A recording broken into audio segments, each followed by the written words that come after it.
নমস্কার দর্শক বন্ধুরা, আমি ঘরোয়া রান্নাঘর থেকে অপর্ণা বলছি। আজকে একটা খুব সিম্পল চটজলদি রেসিপি নিয়ে এসেছি।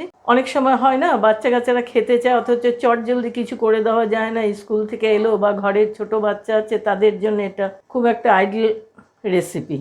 এই রেসিপিটা বানাতে আপনার বেশি কিছু লাগবে না, 2-3টে আলু হলেই হয়ে যাবে।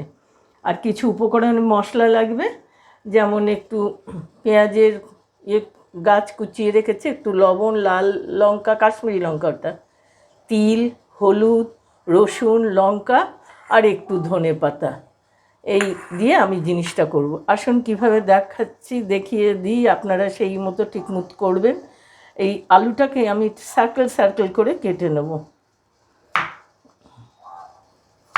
দেখুন ঠিক এরকম, খুব পাতলাও না, চিপসের মতো পাতলা না, ঠিক এই মাপের হবে। এইভাবে আমি সব আলুটা কেটে নিই। দর্শক বন্ধুরা, এই যে এইভাবে, না বেশি মোটা না পাতলা, এরকমভাবে কাটতে হবে। বেশি পাতলা কেটে ফেললে হবে না, এই রকম থিকনেসটা হবে। এবার আমি এগুলোকে একটু ভালো জলে দিয়ে দিলাম ধোয়ার জন্যে।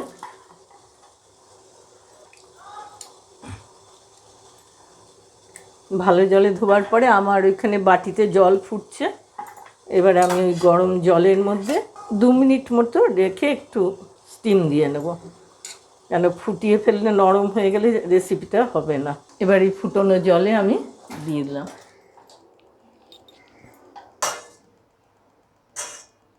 দর্শক বন্ধুরা, এই একটা বলক এসে গেছে, জলটা ফুটে উঠেছে। আর আমি এটা বেশিক্ষণ করব না, এখনই অফ করে দেবো। এটাকে ঝাঁঝরির মধ্যে দিয়ে জলটা ঝরিয়ে নেব। ঝাঁঝরিতে দিয়ে জলটা ঝরিয়ে নিচ্ছি। এবার গ্যাসে তেল বসিয়ে দিলাম, জলটা একটু ভালো করে ঝেড়ে নিতে হবে। আমি 2 টেবিল স্পুন মতো সাদা তেল দিয়েছি, তেলটা গরম হোক। এবার আমি আলুগুলোতে ছেড়ে দিলাম।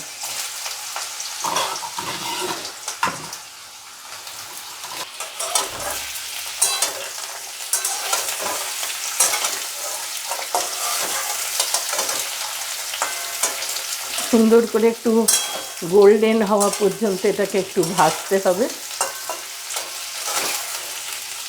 এবার আমি হলুদটা এর মধ্যে দিয়ে দিলাম।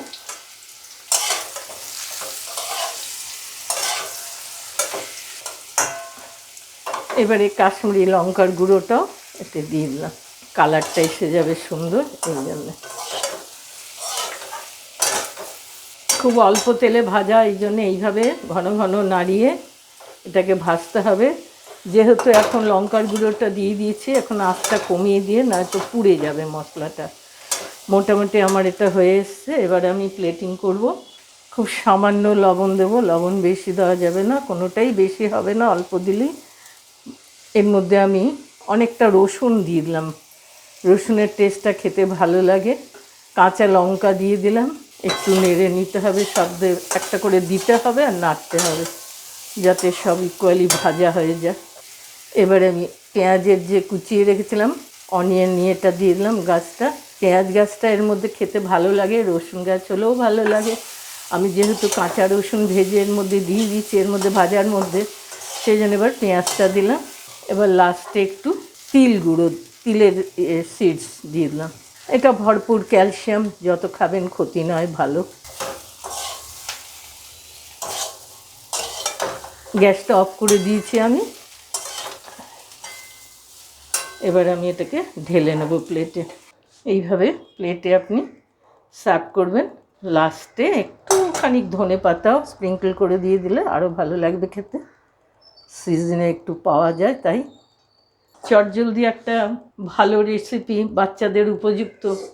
খাবার সময় চট করে সবসময় বিকেলে হয় না, কিন্তু বাচ্চাদের বানিয়ে দিলে ওরা খুব খুশি হবে। দর্শক বন্ধুরা, এটার সাথে যদি আপনি চা খান, চায় টি টাইমেও এটা ইউজ করতে পারেন। এটা খাবার একটা সহজ পদ্ধতি। এই কাঁটা দিয়ে দিয়ে ফুটিয়ে নিয়ে খেতে খাওয়া যায়, খুব সুন্দর সুবিধে হয়। বন্ধুরা, একটা চটজলদি রেসিপি আজ আপনাদের সঙ্গে শেয়ার করলাম। বন্ধুরা, ভালো লাগলে লাইক সাবস্ক্রাইব করতে ভুলবেন না, অনেকের সঙ্গে শেয়ার করবেন। নতুন বন্ধুরা সাবস্ক্রাইব করে বেল আইকনটা অবশ্যই টিপে দেবেন, যাতে নতুন নতুন রেসিপি আপনারা দেখতে পান। আজকের মতো রাখছি, ভালো থাকবেন, ভালো খাবেন।